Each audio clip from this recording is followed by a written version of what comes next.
که جناح باشه که جناح برداشت مدرن‌تری از دین داره.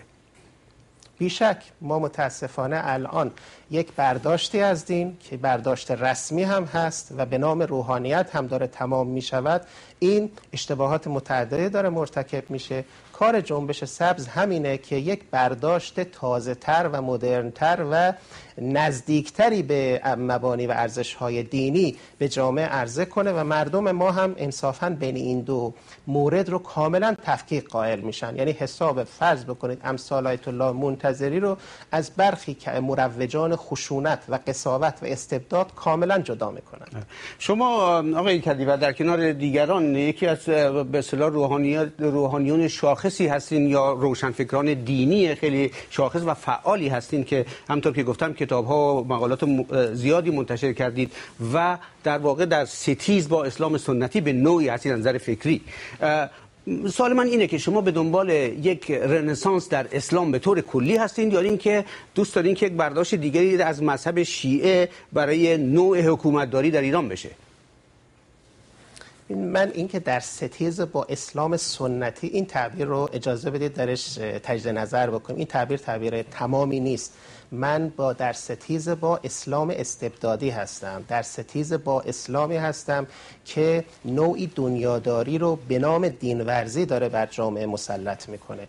اما در میان روحانیون سنتی، علمای سنتی، همه اساتید من قرار دارن. مرحوم آیت الله العظمای منتظری مهمترین استاد در طول زندگی من یک عالم سنتی بود و من همواره احترام او رو دارم. یا استاد دیگه هم آیت الله جوادی آملی در معقول، همه اینها سنتی میاندیشن.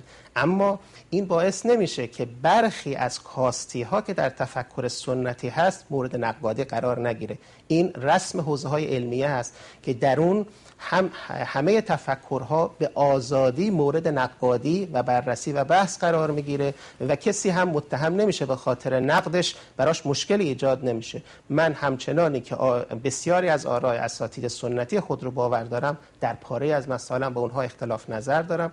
اما رنسانسی که گفته میشود، این رنسانس اگر به معنای اصلاح فکر دینی است از آن قبیل که مرحوم سید جمال الدین اسدآبادی آغاز کرد، بله. اگر از قبیل آن چیزی است که بزرگانی مانند آخوند خراسانی در زمان خودشون انجام دادن، مرحوم مدرس مطالبی رو ذکر کرد، حتی در پاره از مسائل فقهی مرحوم آیت الله خمینی بهش اشاره کرد، اونها رو من باور دارم. همونطور که ذکر کردم به نظر میرسه ما در علم اصول فقه خودمون نیاز به پاره تجدید نظرها داریم. اینها کاملا کارهای تخصصی هست. در این تجدید نظرها که متناسب با در بخشی از چارچوب‌های سنتی قرار میگیره، در برخی از مبانی هم اون رو در مینورده که من در نوشته‌های خودم به دقت بهش اشاره کردم، انتقاداتی دارم و دارم در همون زمینه پیش میرم، هم در زمینه‌های کلامی، هم در زمینه‌های فلسفی، هم در زمینه‌های فقهی و اخلاقی. من فکر می‌کنم اون چه که تعلیمات و معارف دینی، معرفت دینی در زمان ما از اون رنج میبره این هست که نتوانسته خودش رو بروز بکند.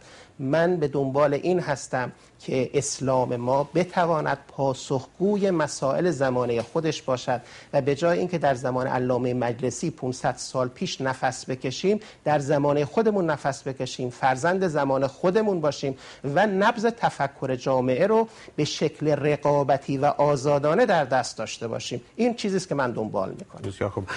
آقای کدیور، 31 سال پیش که در ایران انقلاب اسلامی شد، اون زمان بسیاری شاید فکر می‌کردن که دنبال یک نوع آزادی و جمهوریت متکی بر آراء مردم هستند، ولی ظاهراً خیلی‌ها نظرشون کاملاً عوض شده. بسیاری معتقدند که این انقلاب اصولاً نمی‌باید صورت می‌گرفت و اشتباه بود که صورت گرفت. شما کماکان معتقدید که این انقلاب بایستی صورت می‌گرفت؟ قاطعانه من اگر 31 سال پیش دوباره قرار می‌گرفتم همون می‌کردم که اون روز کردم. یعنی اون شعارهایی که ما 31 سال پیش دادیم استقلال بود، آزادی بود، عدالت بود و جمهوری اسلامی بود. اونها هنوز برای من ارزش داره. هیچ کدام از اون موارد از دست نرفته. من حساب انقلاب اسلامی که یک انقلاب مردمی بود، یک انقلاب ضد استبدادی و ضد امپریالیستی رو بود، از حساب نظامی که بعد از اون برپا شد و در پاره از موارد به انحراف رفت کاملا جدا میکنم. اون چیزی که ما از دست دادیم در طول این 31 سال و امروز دوباره بر اون تاکید میکنیم، ارزش‌های ضد استبدادی بود که در انقلاب اسلامی سال 57 نهفته بود. ما انقلاب کردیم تا یک نفر به جای یک ملت تصمیم نگیرد.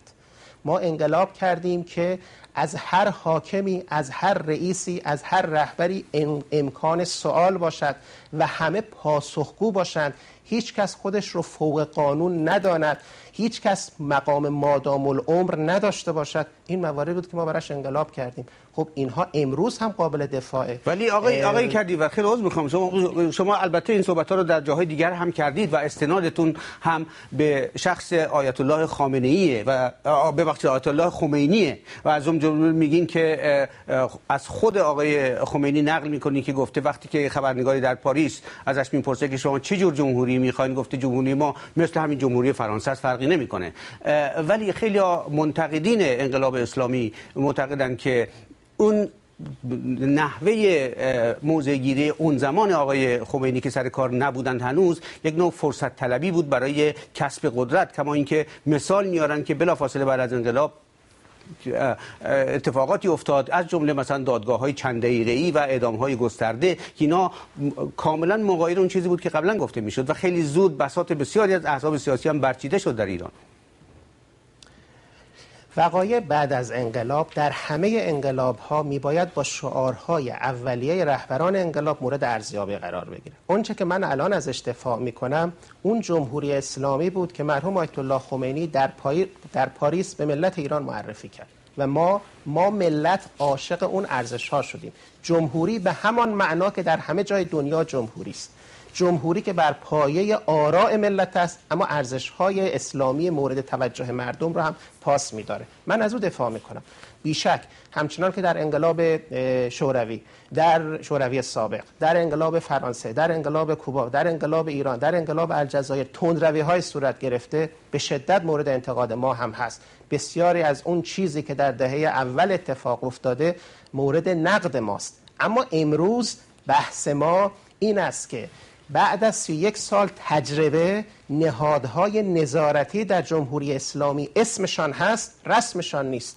ما نه مجلس خبرگانی داریم که بر رهبری نظارت بکند واقعا، نه قوه قضاییه مستقل از قدرت سیاسی اجرایی داریم که بتواند نهاد قضا را به شکل عادلانه در جامعه پیش ببرد، نه مجلس شورای اسلامی داریم که واقعا نمایندگان برگزیده مردم باشند. اینها همه تشریفاتی و فرمایشی شدن. و نه روزنامه آزاد داریم. این که روزنامه قبل از انتشار توسط نهاد امنیتی حکومت مورد بررسی قرار بگیره، این دقیقاً همان چیزی است که ما علیه او انقلاب کردیم و دوباره بر جامعه ما برقرار شده. 12 سال پیش من مصاحبه کردم، ذکر کردم ما انقلاب نکردیم که اسم شاه عوض بشود، اسم رژیم عوض شود، اما واقعیت‌های استبدادی برقرار باشد. بعد از اون 12 سال که به خاطر زندان رفتم دوباره هم ذکر میکنم، انقلاب اسلامی برپا شد که استبداد با هر نامی از ایران ریشه کن شود. ریشه استبداد 2500 سال است در ایران. قبل از اسلام داشتیم، بعد از اسلام هم داشتیم، قبل از انقلاب داشتیم، بعد از انقلاب هم داریم. ما می‌خواهیم از استبداد نجات پیدا بکنیم. قبل از انقلاب استبداد سکولار در ایران برقرار بود، بعد از انقلاب استبداد دینی است. استبداد در هر لباسی محکوم است، در هر شکل و قیافه محکوم است و وقتی هم لباس دین رو به تن بکنه خطرناکتر میشه. این گفته مرحوم آیت الله نائینی است که ما بارها بر او تکیه کردیم. لذا من بار دیگه ذکر میکنم، انقلاب اسلامی برای رسیدن به آزادی ملت ایران بوده. ملت ایران هنوز هم آزادی میخواد.